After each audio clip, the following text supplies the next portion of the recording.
Hi everyone, welcome back to Math with Mitchell, and today we're going to be going over the calculus multiplication rule for derivatives. So if we want to take a derivative of something that was like a function like x squared multiplied by another function like e to the 2x, then we're going to have to do something different than just our simple,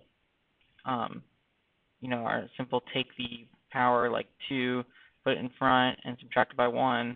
We're going to have to take a couple more steps in order to solve this derivative.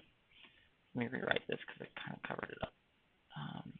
So whenever you have two functions like this and multiplied together, we use this rule right here that I sort of highlighted in general terms, which is the derivative, which is dy over dx, is equal to the first function times the derivative of the second function plus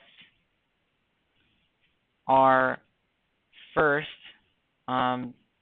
derivative of the first function times the second function.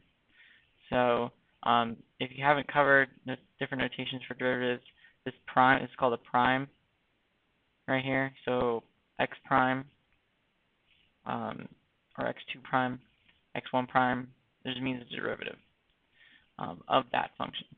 So since we have two functions here, we can do the multiplication rule to solve this derivative. So the dy over dx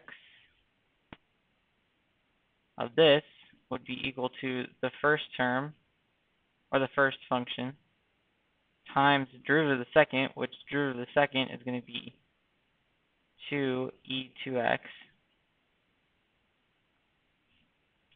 plus the derivative of the first function, which is going to be 2x, right, times the second function, which is going to be e to the 2x.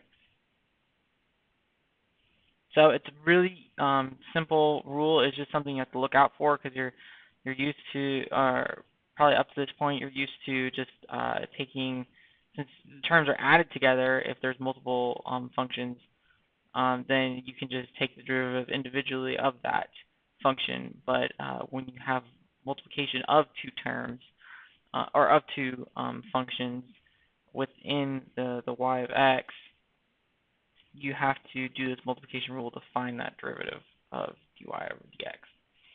So I hope this was helpful. Later we'll be covering over more rules like division of functions, how you solve those derivatives, and a little bit more complex stuff after that. But this is definitely a rule you need to know, and it's essential for the rest of calculus and later on differential equations and things like that.